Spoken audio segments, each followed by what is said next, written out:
Hola, ¿qué tal? El tema del día de hoy es ecología de comunidades. Ya analizamos un poco las características generales que tienen las poblaciones. Ahora recuerden que pues el conjunto de poblaciones pues forma comunidades, ¿no? ¿Qué es una comunidad? Bueno, aquí es el conjunto de poblaciones de diferentes especies que van a convivir en un sitio donde van a poder interactuar de diversas formas. Al igual que las poblaciones, las comunidades tienen características y propiedades, ¿no?, que las definen. Empezamos con riqueza de especies, ¿verdad? Que puede ser riqueza específica o simplemente riqueza. ¿Qué es la riqueza? Pues es el número de especies que van a conformar una comunidad.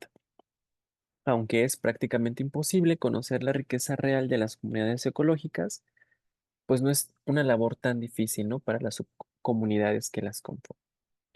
Es importante mencionar que no hay que confundir este concepto con el de diversidad. Tenemos, por otro lado, la composición, que es el conjunto de especies que la conforman, es decir, indica cuáles especies van a estar presentes.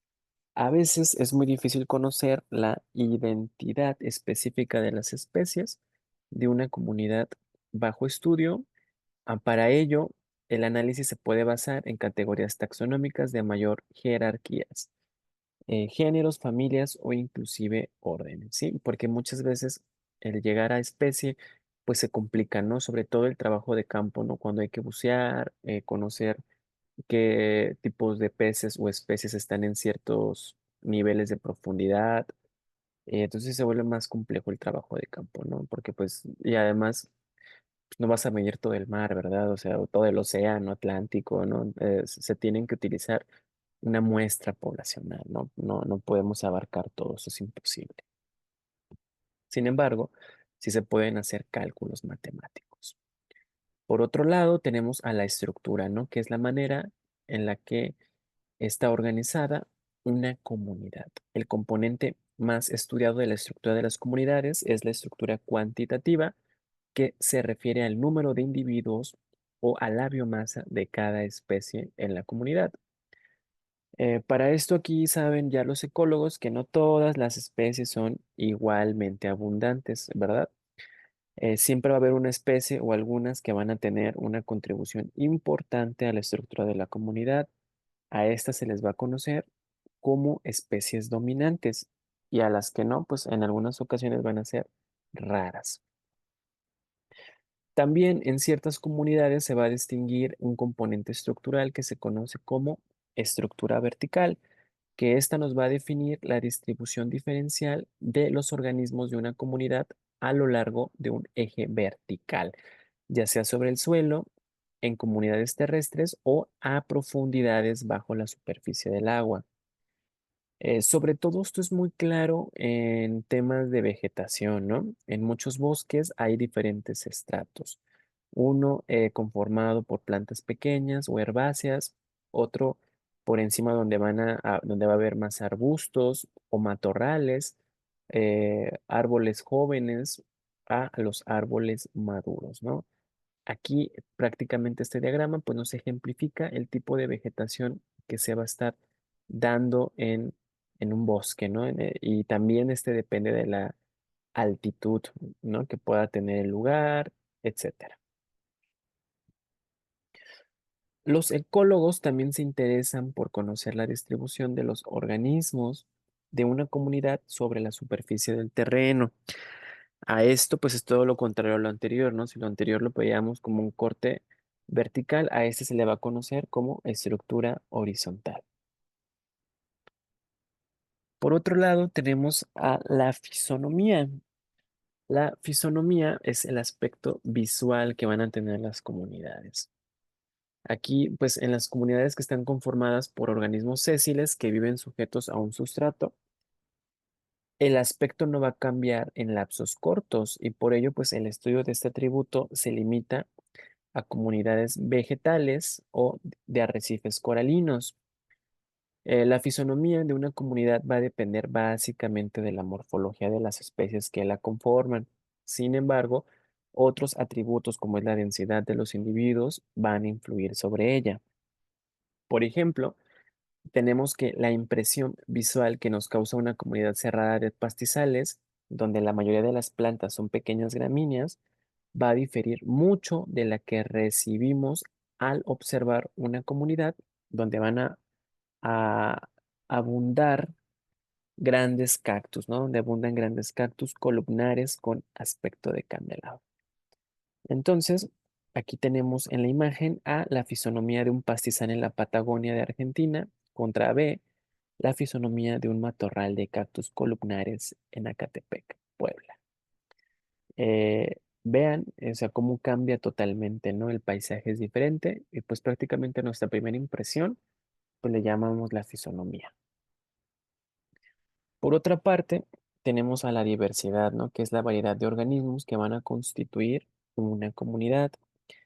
Este concepto es un poco más complejo que el de riqueza, ya que aquí se involucran dos componentes, la riqueza de especies y sus abundancias relativas. ¿Qué es más diverso? Hagamos este ejercicio. Hay que ponernos a pensar un poco en el siguiente ejemplo. Tenemos dos sencillas comunidades de árboles, cada una compuesta por dos especies, una de pino y otra de encino. En ambos casos, la riqueza es idéntica, dos especies. No obstante, ¿qué pasaría si la primera comunidad estuviera formada por 99 pinos y un encino, y la otra por 50 pinos y 50 encinos? ¿Cuál de las dos sería más diversa? Aquí tenemos el ejemplo, pues prácticamente ilustrado. Ustedes pónganse a pensar, analicen un poco la situación y reflexionen la respuesta.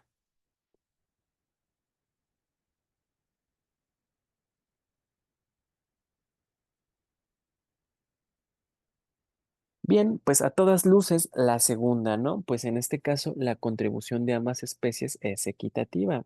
En contraste, en el primer caso, los pinos, perdón, acaparan el terreno, por así decirlo. Aquí entonces tenemos dos comunidades de pino y encino con el mismo número de individuos, pero distinta diversidad. La comunidad A está integrada por 10 pinos y 10 encinos y la comunidad B está integrada por 17 pinos y 3 encinos. Se aprecia que la comunidad A es más diversa que la comunidad B. Aunque bueno, con frecuencia el término diversidad se usa como sinónimo de riqueza, sobre todo cuando nos referimos a grandes extensiones de tierra, es importante distinguirlos, pues cada uno se va a referir a características distintas de la comunidad. Por otra parte, tenemos a la fenología. La fenología es un atributo dinámico de las comunidades que se refiere a su comportamiento estacional. Esto es muy claro en los países nórdicos, ¿no? Los que están más pegados al norte, donde son muy marcadas las estaciones, por ejemplo, Estados Unidos, Europa. Los países que están más pegados al Ecuador, es decir, los que están entre el trópico de Cáncer y el trópico de Capricornio, pues casi no tienen tan marcada su estacionalidad porque reciben directamente los rayos del sol, ¿sí? A diferencia, pues, de los países que están más al norte. Entonces, en esos países sí es muy marcada el cambio de clima, ¿no? O sea, ustedes van en otoño y ven un montón de hojas, ¿no? Sobre todo en Canadá, cómo se preparan precisamente para las diferentes estaciones, ¿no? Bueno, pues ¿de qué va a depender el comportamiento estacional? Pues de la expresión de las diferentes etapas del ciclo de vida de las especies que van a componer la comunidad y de su comportamiento, con los cambios del estado del tiempo a lo largo del año. Como ejemplos de eventos que estudia la fenología, pues podemos citar el brote y la caída de las hojas de los árboles durante el otoño. Los momentos de máxima producción de frutos en las plantas y la temporada de vuelo de los adultos de las mariposas. Por otro lado, tenemos el estado sucesional, que es otra característica dinámica de la comunidad que nos va a indicar el grado de desarrollo a lo largo del proceso de recuperación que va a ocurrir justamente después de un evento destructivo o disturbio. Los procesos sucesionales generalmente duran muchos años y en estos largos periodos se pueden distinguir etapas diferentes. Por ejemplo, pues una etapa de colonización inicial, una fase de desarrollo y una fase de madurez, ¿no? Como podemos observar en la imagen.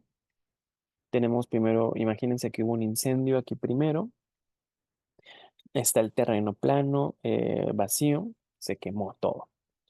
Posteriormente empiezan a crecer plantas pioneras, ¿no? Anuales. Después se hacen estas hierbas, después salen los arbustos, después crece el bosque joven hasta que se conforma el bosque maduro. Esto no pasa en un año, si esto pasa 100 años, 200 años. Precisamente aquí existe un debate, ¿no? Con el tema de las concesionarias con las inmobiliarias, porque ellos lo que hacen es que provocan incendios para cambiar el uso de suelo, porque la ley establece que en cierto tiempo, si el ecosistema no se restablece, pues se puede utilizar para otros fines, es decir, cambiar el uso de suelo de ser un área natural a ser ahora una área habitacional. Pero lo que ellos no comprenden es que la dinámica del sucesional no es de un año, 2 años, dura décadas, ¿no? O sea, son 100 a 200 años para que se recupere un ecosistema completamente.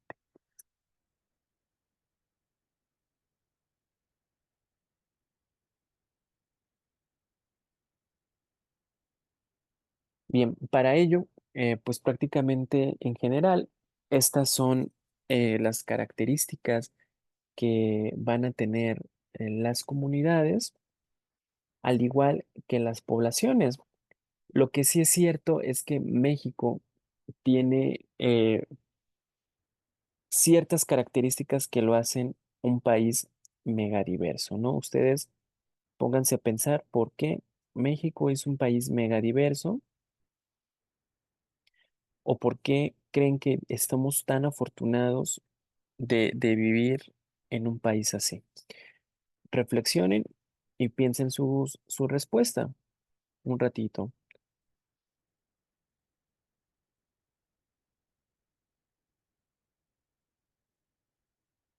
Bien, ya que reflexionaron, es importante que tengan en cuenta que México es considerado un país megadiverso porque va a albergar una enorme variedad de especies animales y vegetales, así como ecosistemas y culturas. De hecho, también forma parte de un grupo muy pequeño de países que juntos contienen más del 70% de la biodiversidad del planeta. ¿Cuáles son estas razones de que México sea un país megadiverso? Número uno y la más importante es el relieve. eh, las formaciones montañosas que tiene, ¿no? Tiene unas sierras increíbles como lo es la Sierra Madre Occidental y Oriental, que van a crear microclimas y regiones aisladas que van a favorecer la evolución de especies únicas. Es decir, va a fomentar el endemismo. El endemismo quiere decir que son especies que se van a encontrar justamente ahí, en ninguna otra parte, ¿no? Que tienen esas características específicas de ese lugar. Número dos, la ubicación geográfica. México está situado entre dos grandes regiones biogeográficas, la neártica al norte y la neotropical al sur, lo que hace que tenga especies tanto de zonas templadas como tropicales. Número 3, su variedad de climas y ecosistemas. Tenemos desde desiertos, selvas, bosques templados, montañas nevadas, manglares, hasta arrecifes de coral. Esta diversidad de hábitats va a permitir que muchas especies distintas puedan desarrollarse. Número 4, pues la riqueza cultural, ¿no? Los pueblos indígenas mexicanos han domesticado plantas y desarrollado prácticas agrícolas que también contribuyen a la diversidad biológica, como es el caso del maíz, el chile y el cacao. Y número 5, pues tiene una gran cantidad de especies endémicas, ¿no? Que es lo que les comentaba. México tiene uno de los mayores de las mayores cantidades de especies que no se encuentran en ningún otro lugar del mundo. Tenemos como claro ejemplo el caso de la vaquita marina o el ajolote, ¿no? Que prácticamente el ajolote pues es la imagen de, del billete de 50 pesos, ¿no? Que se hizo muy viral. Y bueno, prácticamente en resumen, la diversidad de ambientes más la ubicación estratégica más la historia cultural México, hacen a México un país mega diverso. Bueno, ¿qué otros ejemplos de especies endémicas tenemos aquí en México? Tenemos a la guacamaya roja, que es un loro grande y colorido que va a habitar principalmente en las selvas tropicales del sur del país. Tenemos el maíz, ¿verdad? Que es un cultivo muy importante. México es el centro de origen y actualmente existen más de 64 razas nativas de maíz, ¿no? Cada una adaptada a diferentes climas y alturas. El cacomixtle, no sé si lo han escuchado, que es un pequeño mamífero nocturno muy ágil que se parece al mapache, que evita zonas áridas y montañosas. El ajolote, que es un tipo de salamandra, ¿verdad? Que va a vivir en los lagos de Xochimilco, en la Ciudad de México, que se hizo muy famoso, ¿verdad? Porque conocemos que se puede regenerar, que puede regenerar sus extremidades, su corazón y hasta parte de su cerebro. Por eso es que se ha convertido en objeto de estudio de la medicina, ¿no? Para ver qué potencial se puede extraer de ahí para aplicar a los seres humanos. Y claro, también la que se hizo viral un tiempo, pues fue la vaquita marina, ¿no? Un mamífero pequeño, el mamífero marino más pequeño del mundo que vive solamente en el Alto Golfo de California, pero lamentablemente está en peligro crítico de extinción. Bien, algunos datos curiosos. México ocupa el segundo lugar mundial en número de ecosistemas después de Indonesia. Tiene el primer lugar en número de reptiles con más de 800 especies y el segundo en mamíferos y además tiene un 12% de la flora mundial con alrededor de 26.000 especies de plantas. Así que, pues prácticamente tenemos una gran biodiversidad. eh, Cuidar de México está en nuestras manos. Lamentablemente la situación que está viviendo el país en la actualidad, pues es muy triste, ¿no? Y es muy deplorable, por lo que el cambio está en nuestras manos, ¿no? Poder generar una reflexión importante en familia y con nuestra siguiente generación, con nuestras siguientes generaciones, ¿no? ¿Qué quiere decir esto? Pues fomentar las buenas prácticas, evitar pues tirar basura, fomentar el tener un composta en casa, tener reciclar nuestra basura, separar nuestros residuos, ¿no? En orgánico, inorgánico, y diferentes prácticas hacen el cambio, ¿no? El sembrar árboles en época de lluvias. Yo sé que en épocas de calor, como lo es marzo, abril y mayo, pues todo el mundo se queja del calor, pero ¿cuántas personas siembran un árbol, no? Y recuerden que pues ustedes a dónde van de vacaciones, ¿no? O sea, cuando las personas van de vacaciones, pues quieren ver la belleza cultural, digo, natural y cultural de las diferentes ciudades, pero la belleza natural está en nuestras manos, ¿no? No podemos ir destruyendo, como es el caso de las inmobiliarias, sin pensar a futuro, ¿no? A dónde vamos a ir, ¿no? ¿Qué lugares van a estar disponibles en unos años? ¿En en qué agua se van a meter a bañar, ¿no? En los ríos, lagos o mares. Sobre todo con el tema del plástico, ¿no? El tema de los microplásticos ahorita está terrible. Hay un artículo en el que señalan la presencia de microplásticos ya en placentas humanas. Entonces, esta información se vuelve crítica. Si no nos ponemos las pilas, pues estamos a un pie de la extinción. La diversidad que tiene pues el mundo, ¿no? Ya no tan solo México, sino que el mundo es única. Recuerden que es nuestro único planeta y pues prácticamente está en nuestras manos seguir el cambio, ¿no? Ojalá que pues esta materia les genere esa reflexión, les genere tener ese cambio de patrones de consumo y nos hagamos mejores seres humanos.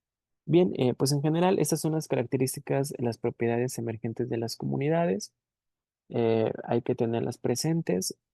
Y bueno, cualquier duda o comentario, estoy a sus órdenes para debatir, ¿no? Sobre alguna duda que tengan al mensaje o al buzón. Con gusto les responderé. Muchas gracias.